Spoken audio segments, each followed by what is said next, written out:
మనం ఒకసారి రెండు భయంకరమైన భవిష్యత్తుల గురించి ఊహించుకుందాం. మొదటి భవిష్యత్తులో ఏదైనా మాట్లాడాలంటేనే ప్రాణభయంతో వణికిపోయే పరిస్థితి ఉంటుంది. అంటే నిరంతరం ఎవరో ఒకరు మనల్ని గమనిస్తూనే ఉంటారోనా? అవును, కరెక్ట్. ఎందుకంటే మన ప్రతి మాట, మన కదలికలు, చివరకు మన ముఖ కవళికలు కూడా వాళ్ల తీవ్రమైన నిఘాలో ఉంటాయి. బేసిక్గా అదొక కఠినమైన బాధతో కూడిన జైలు లాంటిదన్నమాట. ఎగ్జాక్ట్లీ. ఇక రెండవ భవిష్యత్తు గురించి ఆలోచిస్తే ఇక్కడ ఎవ్వరూ మనల్ని భయపెట్టరు. తుపాకులు గురిపెట్టి శాసించేవాళ్లు కూడా ఉండరా? అస్సలు ఉండరు. కానీ కనీసం ఏమైనా మాట్లాడాలనే కోరిక లేదా సొంతంగా ఆలోచించాలనే ఆసక్తి కూడా మనలో మిగలదు. ఏంటంటే మనం వినోదంలో, తాత్కాలిక ఆనందాల్లో పూర్తిగా మునిగిపోతాం కదా. అవును, ఆ ఆనందాల్లో ఎంతగా మునిగిపోతామంటే మన మెదడుకు స్వతంత్రంగా ఆలోచించే సమయమే ఉండదు. అంటే మొదటి భవిష్యత్తు ఇనుప చువ్వాతో కట్టిన జైలైతే రెండవది అంతులేని సుఖాలతో నిర్మించిన మృదువైన జైలు. కరెక్ట్. ఈరోజు మన ఈ లోతైన విశ్లేషణలో ఆధునిక డిస్టోపియన్ సాహిత్యానికి మూలస్తంభాలైన జార్జ్ ఆర్వెల్ అలాగే ఆల్డస్ హక్స్లీల ఆలోచనల గురించి మాట్లాడుకుందాం. వాళ్ల ఊహల మధ్య ఉన్న ఆసక్తికరమైన వ్యత్యాసాలను కూడా మనం ఇక్కడ చర్చించాలి. అవును, అసలు ఈ ఇద్దరు రచయితలు సృష్టించిన ఆ భయంకరమైన ప్రపంచాల ద్వారా ఆ నియంత్రణ అనే భావన ఎంత లోతైనదో మనం విశ్లేషిద్దాం. ఈ రెండు జైళ్లకు గోడలు ఉన్నాయి, కానీ వాటిని నిర్మించిన విధానం, వాటి వెనుకున్న సైకాలజీ పూర్తిగా వేరు కదా. నిజమే. ఆర్వెల్, హక్స్లీ రాసిన పుస్తకాలు కేవలం కల్పిత కథలు కావు కదా. అస్సలు కావు. అవి మానవ నైజానికి, అధికార దాహానికి, రాబోయే తరాలు పయనించే మార్గానికి సంబంధించిన చాలా లోతైన సైద్ధాంతిక హెచ్చరికలు. ఆ హెచ్చరికలలోని వైరుధ్యాలను, వారు ఊహించిన నియంత్రణ పద్ధతులను అర్థం చేసుకోవడం ద్వారా సమాజం ఎలా తనను తాను నాశనం చేసుకోగలదో మనం స్పష్టంగా చూడవచ్చు. అవును, అసలు ఈ ఇద్దరి ప్రపంచాల్లోకి వెళ్లే ముందు ఈ డిస్టోపియా అనే పదం గురించి కాస్త లోతుగా విడమర్చి చెప్పాలి. తప్పకుండా. ఇది చాలా ముఖ్యమైన పాయింట్. అంటే ఈ పదం బేసిక్గా గ్రీకు భాష నుండి పుట్టింది. గ్రీకులో డిస్ అంటే చెడు లేదా అసాధారణమైన అని అర్థం. రైట్. అలాగే టోపోస్ అంటే ప్రదేశం. అంటే అక్షరాల ఇదొక చెడు ప్రదేశం అన్నమాట. ఎగ్జాక్ట్లీ. మనం తరచుగా వినే ఆదర్శప్రాయమైన, ఎలాంటి లోపాలు లేని అద్భుతమైన సమాజం, ఉటోపియా గురించి వింటుంటాం కదా, దానికిది పూర్తిగా విరుద్ధం. అవును, ఉటోపియాకి డిస్టోపియా అనేది కంప్లీట్ ఆపోజిట్. ఒక రకంగా చెప్పాలంటే ఈ డిస్టోపియా అనేది మన సమాజంలోని చీకటి కోణాలను, మనలోని దాగి ఉన్న భయాలను మనకే భూతద్దంలో చూపే ఒక అద్దం లాంటిది. మన వ్యవస్థలు ఎక్కడ దారి తప్పుతున్నాయో ముందే హెచ్చరించే ఒక అలారం లాంటిదని కూడా చెప్పొచ్చు. అవును, ఆ అద్దంలో మన భవిష్యత్తు ఎంత భయంకరంగా ఉండబోతోందో జార్జ్ ఆర్వెల్ అలాగే ఆల్డస్ హక్స్లీ ఇద్దరూ తమ దైన శైలిలో చూపించారు. ఇద్దరూ చూసింది మానవ సమాజ పతనాన్నే. అయినా ఆ పతనం జరిగే విధానం, దాని వెనుకున్న యంత్రాంగం మీద వారి విశ్లేషణలు పరస్పరం విరుద్ధంగా ఉంటాయి. ఈ వైరుధ్యమే బహుశా వారి విశ్లేషణలను అంత శక్తివంతంగా మారుస్తుంది కదా. ఖచ్చితంగా. ఈ భయాలకు సంబంధించిన లోతుల్లోకి మనం వెళ్ళాలి. అసలు ఈ ఇద్దరు రచయితలు తమ భయంకర భవిష్యత్తులను ఎలా నిర్మించారో అర్థం చేసుకోవడం చాలా అవసరం. అవును, ఏ సైద్ధాంతిక పద్ధతుల ద్వారా పాలకులను లేదా ప్రజలను నియంత్రిస్తారో వాళ్ళు ఊహించారో చూడాలి. ముందుగా జార్జ్ ఆర్వెల్ ఊహించిన ప్రపంచం గురించి మాట్లాడితే ఆయన రాసిన 1984 అలాగే యానిమల్ ఫార్మ్ నవలలు మనకు గుర్తొస్తాయి. ఆ నవలల్లో ఆయన సృష్టించిన రాజ్యాలు పూర్తిగా హింస, భయం ఆధారంగా కనిచేస్తాయి కదా. అవును, అది పూర్తిగా రాజకీయ ఊహాజనిత కల్పన అని స్పష్టంగా తెలుస్తోంది. ఆర్వెల్ విధానం చాలా కఠినమైన, ప్రత్యక్షమైన రాజకీయ నియంత్రణను సూచిస్తుంది. ఆయన ఊహించిన భవిష్యత్తులో నియంతృత్వ రాజ్యాలు రాజ్యమేలుతాయి. అవును, అక్కడ వ్యక్తుల స్వేచ్ఛను పూర్తిగా అణచివేస్తారు కదా. అవును, నిరంతర నిఘా అనేది అక్కడ వాళ్ళ ప్రధాన ఆయుధం. టెలిస్క్రీన్లు అనే పరికరాల ద్వారా ప్రభుత్వం ఎప్పుడూ ప్రజల ఇంట్లో, వారి పడక గదిలో సైతం కన్నేసి ఉంచుతుంది అంటారు. ఎగ్జాక్ట్లీ. భయం అనేది ఒక నీడలా పౌరులను వెంటాడుతూనే ఉంటుంది. మినిస్ట్రీ ఆఫ్ ట్రూత్ లాంటి ప్రభుత్వ విభాగాలు చరిత్రను తమకు అనుకూలంగా మార్చేసి తప్పుడు ప్రచారాలతో ప్రజల మెదళ్లను కడిగేస్తాయి. అంటే సత్యం అనే దాన్ని క్రూరంగా తొక్కిపెడతారన్నమాట. కరెక్ట్. ఇక్కడ ముఖ్యమైన విషయం ఏమిటంటే నిన్ను ఎప్పుడు గమనిస్తున్నారో నీకు తెలియదు. ఆ, కాబట్టి నువ్వు ఎప్పుడూ భయపడుతూనే నీకు నువ్వే నియంత్రణ విధించుకుంటూ బతుకుతావు. అంటే అక్కడ మనిషికి తనకంటూ ఒక వ్యక్తిత్వం ఉండదు, స్వేచ్ఛా సంకల్పం ఉండదు, అంత రాజ్యమే నిర్దేశిస్తుంది. అవును, అదొక పీడకల లాంటిది. ఈ విధానం అనేది బేసిక్గా ఒక మనిషి ముఖంపై పెద్ద బూటుతో నిర్దాక్షిణ్యంగా తొక్కడం లాంటిది అంటారు. అవును, ఆ బూటు భారం, ఆ నొప్పి స్పష్టంగా తెలుస్తాయి. కానీ హక్స్లీ చెప్పిన విధానం, ఆయన రాసిన బ్రేవ్ న్యూ వరల్డ్, అలాగే ఐలాండ్ వంటి నవలల్లో ఉండే ప్రపంచం పూర్తిగా భిన్నమైనది. చాలా భిన్నం. ఆయన చెప్పిన నియంత్రణ అనేది మనిషి ఎప్పటికీ లేవలేని ఒక అత్యంత మృదువైన సౌకర్యవంతమైన సోఫాలో కూర్చోబెట్టడం లాంటిది. ఇక్కడే నాకో సందేహం కలుగుతోంది. చెప్పండి. ఒక పాలకుడు తన అధికారాన్ని నిలబెట్టుకోవడానికి ప్రజలను భయపెట్టడం, హింసించడం అనేది చారిత్రక వాస్తవం. అది సులభం కూడా. అవును, కరెక్ట్. కానీ ప్రజలను ఆనందపెట్టి వారికి సుఖాలు ఇచ్చి నియంత్రించడం ఎందుకు చేస్తాడు? భయం ఒక పటిష్టమైన వలలాగా పనిచేస్తుందని మనకు తెలుసు. కానీ ఆ ఆనందం అనేది భయంలాగానే పటిష్టమైన వలగా ఎలా మారుతుంది? ఇది కొంచెం విరుద్ధంగా అనిపించడం లేదా? చూడటానికి విరుద్ధంగా అనిపించినా దీని వెనుక అత్యంత పదునైన మానసిక విశ్లేషణ ఉంది. భయపెట్టి హింసించి నియంత్రించినప్పుడు ఒక పెద్ద సమస్య ఉంటుంది. ఎలాంటి సమస్య? ప్రజల మనసులో ఎక్కడో ఒక మూల ఆ వ్యవస్థపై కోపం రగులుతూనే ఉంటుంది. తాము పడుతున్న బాధ వారికి తెలుస్తుంటుంది కాబట్టి ఎప్పటికైనా తిరుగుబాటు చేయాలనే కోరిక ఉంటుంది. స్వేచ్ఛ కోసం పోరాడాలనే ఆలోచన వారిలో సజీవంగా ఉంటుంది కదా. అవును, ఎందుకంటే శత్రువు వాళ్ళ కంటికి స్పష్టంగా కనిపిస్తున్నాడు. కానీ హక్స్లీ ఊహించినట్లు ఆనందంతో నియంత్రించినప్పుడు ఆ పద్ధతే పూర్తిగా మారిపోతుంది. ఓహో, అంటే వాళ్లకు శత్రువు ఎవరో తెలీదనా? ఎగ్జాక్ట్లీ. ఇక్కడ ప్రజలను జెనెటిక్ ఇంజనీరింగ్ ద్వారా బాల్యం నుండే చేసే మైండ్ కండిషనింగ్ ద్వారా నియంత్రిస్తారు. సోమా లాంటి మత్తుమందులు వాడతారు కదా. అవును, ఆ మత్తుమందుల ద్వారా తమ బానిసత్వాన్ని తామే ప్రేమించేలా చేస్తారు. ఏది నిజం, ఏది అబద్ధమని ఆలోచించే తీరిక, విచక్షణ శక్తి వాళ్ళకుండదు. ఎప్పుడూ ఏదో ఒక వినోదంలో, ఇంద్రియ సుఖాల్లో మునిగిపోయేలా చేస్తారన్నమాట. కరెక్ట్. అసలు తాము బానిసలమనే స్పృహే ప్రజలకు లేనప్పుడు, తాముంటున్నది జైలు అని తెలియక దాన్ని ఒక స్వర్గమని భ్రమపడుతున్నప్పుడు ఇక వారు దేనిపై తిరుగుబాటు చేస్తారు? చెయ్యలేరు. అదే పాయింట్. అందుకే ఆనందం అనేది భయం కంటే కూడా ప్రమాదకరమైన, ఎప్పటికీ తెంచుకోలేని పటిష్టమైన వల అని హక్స్లీ భావించాడు. అంటే జైలు గోడలు బంగారంతో చేసి ఉంటే అది జైలు కాదు అనుకునే భ్రమలో బతుకుతారన్నమాట. అవును, పైగా ఆ గోడలను వారే స్వయంగా కాపాడుకుంటారు కూడా. ఇది నిజంగా భయపెట్టే ఆలోచనే. ఆ నియంత్రణ పద్ధతులు ఇంత వేరువేరుగా ఉన్నప్పుడు ఈ రెండు రకాల వ్యవస్థలలో సమాచారం అంటే ఇన్ఫర్మేషన్ మరియు సత్యం ఎలా దెబ్బతింటాయో విశ్లేషించడం చాలా ముఖ్యం. ఖచ్చితంగా. ఇక్కడే ఈ రెండు సిద్ధాంతాల మధ్య ఉన్న అసలు ఘర్షణ మరింత స్పష్టంగా బయటపడుతుంది. మూల సమాచారంలోని ప్రధాన సూత్రాలను పక్కపక్కన పెట్టి చూస్తే ఈ వ్యత్యాసం చాలా ఆసక్తికరంగా ఉంటుంది. ఉదాహరణకు పుస్తకాలను తీసుకుందాం. ఆర్వెల్ భయం ఏమిటంటే భవిష్యత్తులో నియంతలు అధికారంలోకి వచ్చి పుస్తకాలను పూర్తిగా నిషేధిస్తారు, వాటిని తగలబెడతారు అని. అంటే జ్ఞానం అనేది సామాన్యులకు దక్కకుండా నిషేధాల ద్వారా అడ్డుకుంటారు అని ఆయన భావించాడు. రైట్. కానీ హక్స్లీ భయం దీనికి పూర్తి భిన్నంగా ఉంటుంది. ఆయన దృష్టిలో పాలకులు ఎవరు పుస్తకాలను నిషేధించాల్సిన, తగలబెట్టాల్సిన అవసరమే రాదు. అవసరం ఎందుకు రాదంటారు? ఎందుకంటే అసలు ఏ పుస్తకమైనా చదవాలనే ఓపిక, ఆసక్తే సమాజంలో ఎవరికీ మిగలదని ఆయన భయపడ్డాడు. ఆలోచించే శక్తి కావాలి కదా. అవును.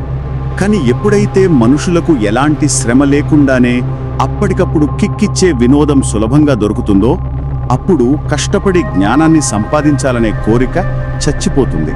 అంటే జ్ఞానమంతా గ్రంథాలయాల్లో బహిరంగంగా అందుబాటులో ఉన్నా దాన్ని తీసుకునే నాథుడే ఉండడనమాట. ఎగ్జాక్ట్లీ. పుస్తకాలను ఎవరు నిషేధించరు, కానీ వాటిని ఎవరు తెరవరు కూడా. వావ్. సమాచారం విషయంలో కూడా ఇదే సూత్రం వర్తిస్తుంది కదా.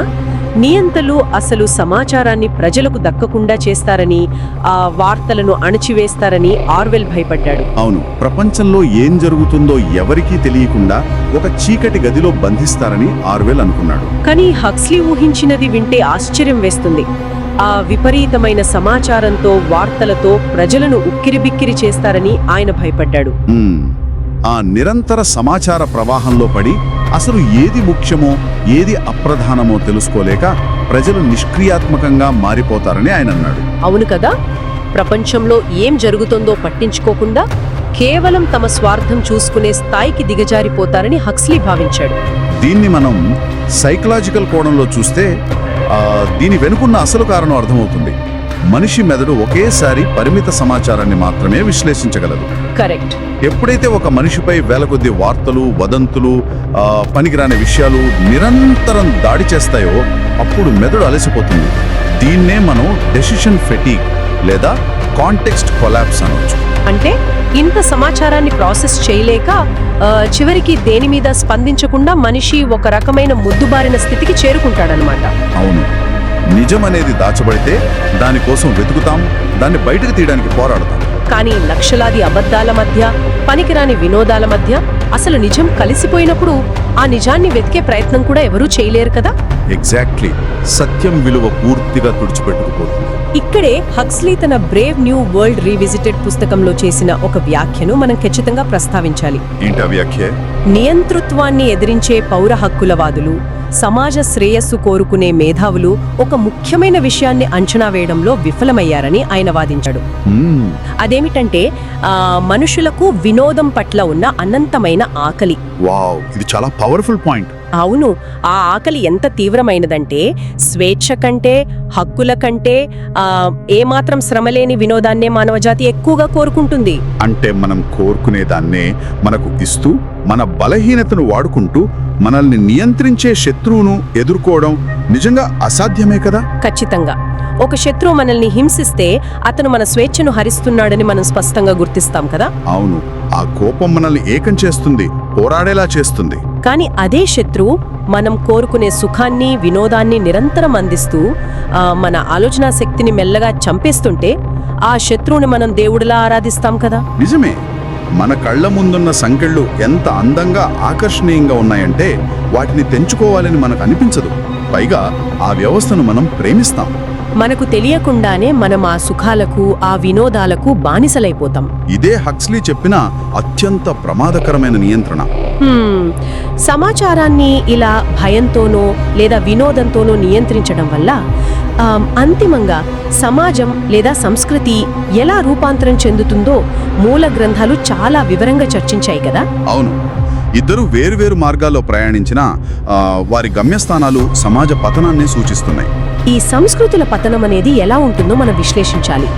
ఆర్వెల్ ఊహించినట్లుగా అయితే సమాజం మొత్తం ఒక పెద్ద బందీఖానాలాగా, ఒక క్యాప్టివ్ కల్చర్లా మారుతుంది కదా. అవును, ఇక్కడ ప్రజలు ఒకరినొకరు అనుమానించుకుంటారు. కన్నబిడ్డలు కూడా తల్లిదండ్రుల మీద ప్రభుత్వానికి ఫిర్యాదు చేసే ఒక భయంకరమైన వాతావరణం నెలకొంటుంది. అంటే అది ఊపిరాడని మానవీయ సంబంధాలు లేని ఒక బందీఖానా. రైట్. కానీ హక్స్లీ దృష్టిలో సమాజం బందీఖానాలా మారదు. దానికి బదులుగా ఒక పసలేని అల్పమైన సంస్కృతిగా, అంటే ట్రివియల్ కల్చర్గా మారుతుంది.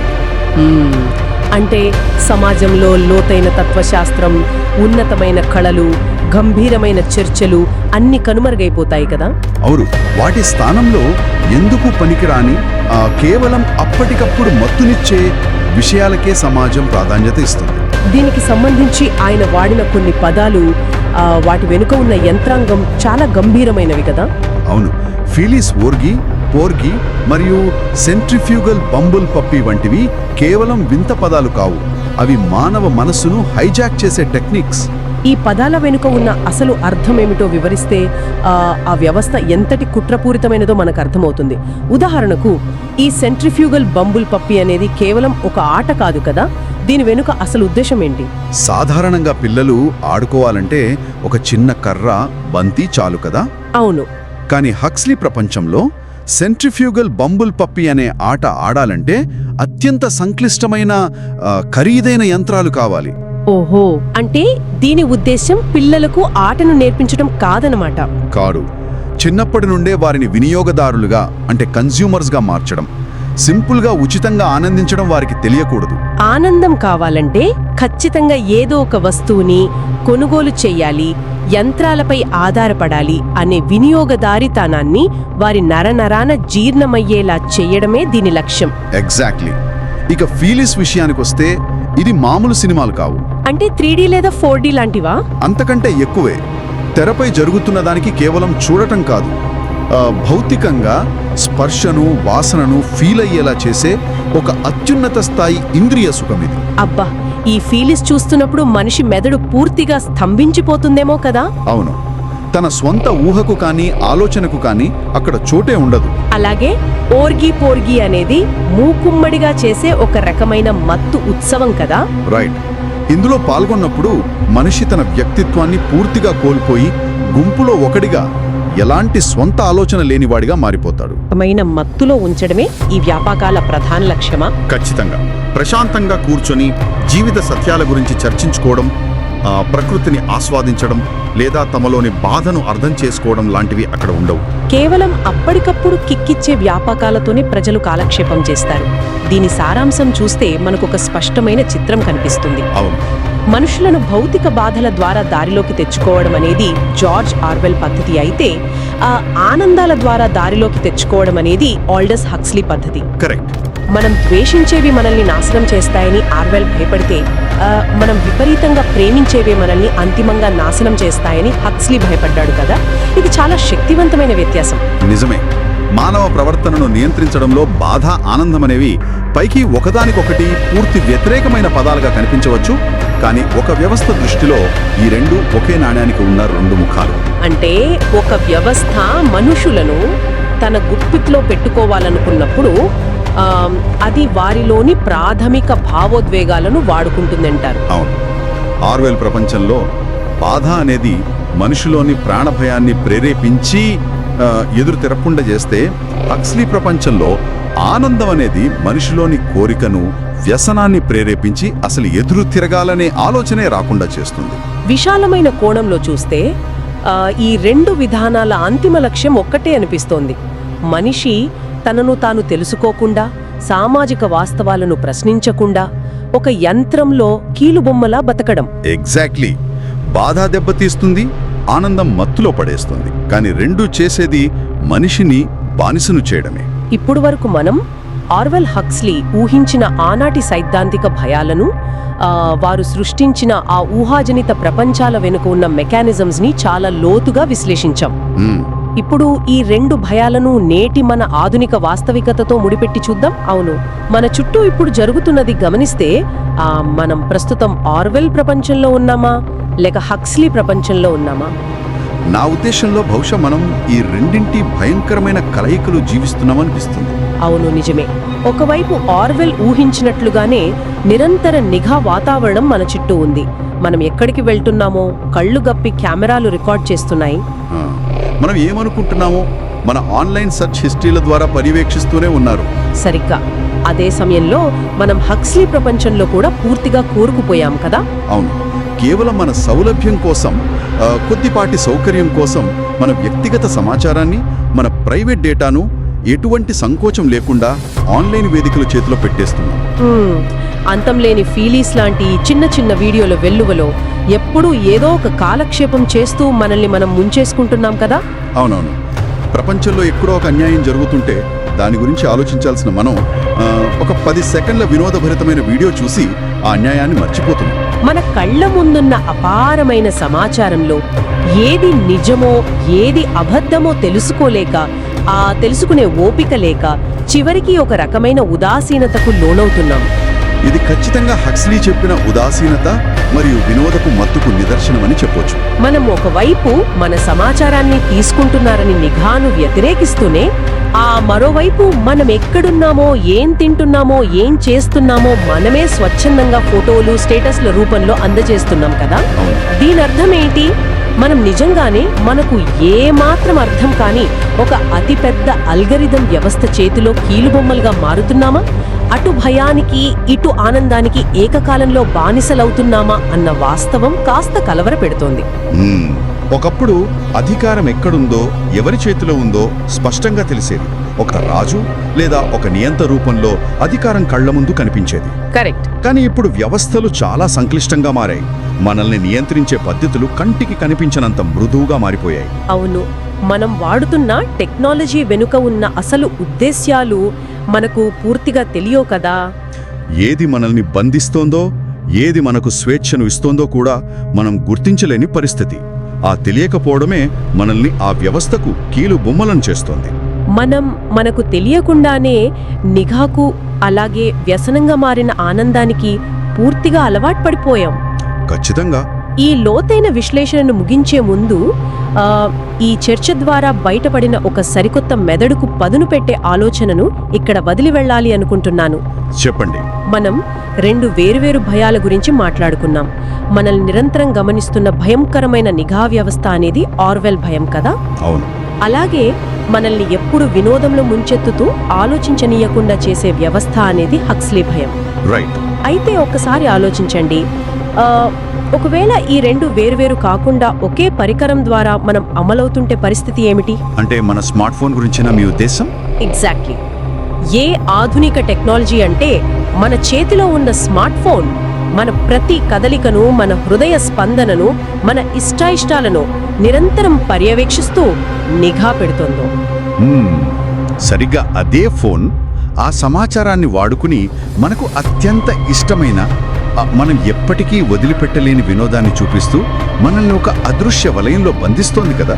అవును, మనల్ని పర్యవేక్షించేది అదే, మనల్ని మభ్యపెట్టేది అదే అయినప్పుడు ఇక వాటిని ఎదిరించే అవకాశమే మనకుంటుందా? బహుశా ఉండకపోవచ్చు. మనం కొనుక్కుని రోజు ఛార్జింగ్ పెట్టుకుంటూ దాన్ని ఎక్కడ పోగొట్టుకుంటామో అని భయపడే ఆ చిన్న పరికరమే మన భయాల, ఆనందాల కలయికతో తయారైన ఒక సంపూర్ణమైన జైలు అని మనం గుర్తించగలమా? ఆలోచించండి. ఇది నిజంగా ఆలోచించాల్సిన విషయమే. ఈ పవర్ఫుల్ ఆలోచనతో ఈనాటి విశ్లేషణను ముగిద్దాం.